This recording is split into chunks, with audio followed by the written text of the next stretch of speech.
عمرك فكرت الناس شايفاك ازاي؟ دخلت في مكان مثلا جديد عمرك ما دخلته قبل كده، او رحتي حفلة لواحدة صاحبتك وفيها ناس كتيرة جديدة انت ما تعرفهمش، واول ما دخلتي شفتي وشوش ما شفتهاش قبل كده، او شفت انت وشوش ما شفتهاش قبل كده، وجات الفكرة الطبيعية العادية اللي بتقول لك ايه؟ ما يا ترى شايفيني ازاي؟ شايفيني حد شكله حلو؟ شايفيني حد شكله مرتب نظيف؟ شايفيني وسيم؟ شايفيني عادي؟ شايفيني شكلي وحش؟ آه، يا ترى طريقتي هتبقى عامله ازاي؟ شايفين ان انا ممكن اكون ان انا انسان كويس، او طريقتي ممكن تكون كويسه؟ لا، هم مركزين معايا قوي ليه كده؟ انا مش فاهم هم مركزين معايا ليه. انا حاسس ان هم باصين لي، انا مش عارف ابص لهم في عينيهم، مش عارف اتكلم معاهم. دي ناس بيحصل لها الموضوع ده في اي خروجات جديده، اي نزولات في مكان جديده، دخلت جامعه جديد، داخل مدرسه جديده، شغل جديد. الافكار دي بتيجي كده في ثانيه وبتروح او بتفضل موجوده، وبتقول لك كده: هو ده طبيعي ان انا يجي لي الافكار دي اساسا؟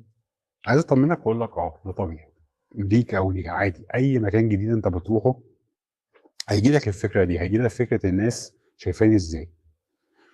والنقطه الاساسيه هنا في الناس شايفاني ازاي قبل كل ده: طب هو انت شايف نفسك ازاي؟ ليه؟ لان السؤال ده لما بيجي جزء منه بيبقى طبيعي وعادي، لان انا رايح مكان جديد مش عارف فيه حد. بس جزء تاني بيجي بيقول: هو انت شايف نفسك حد مهم؟ شايف نفسك حد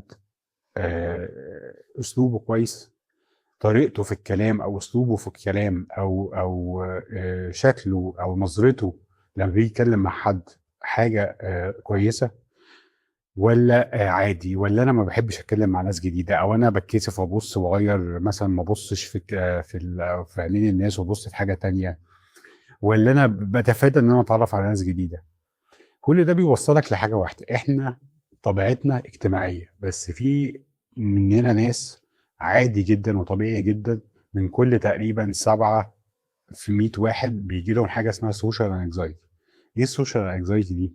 ان الواحد بيبقى عنده رهاب اجتماعي. الرهاب الاجتماعي ده بيجي من الفكره البسيطه دي، بس بيطول قوي. يعني ايه؟ بيتبني بس فكره هو الناس شايفاني ازاي، او رايها فيا ازاي، وبيخلص ان انا انعزل عن الناس، وان انا ابقى ما اقدرش اتكلم مع حد، وما اقدرش اروح، وما اقدرش اجي.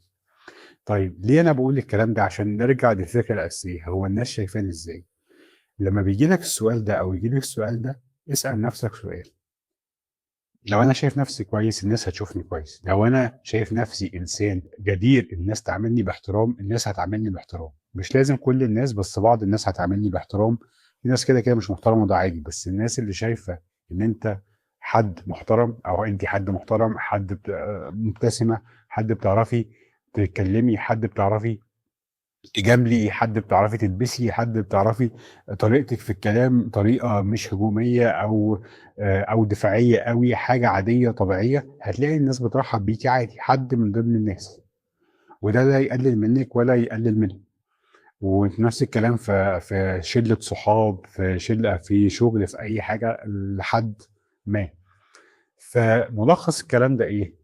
لما تيجي تروح اي مكان جديد، او تشوف اي او تتعرف على ناس جديده، عايزك تحط في دماغك الصورة اللي انت الناس عايزة، اللي انت عايز الناس تشوفها عنك.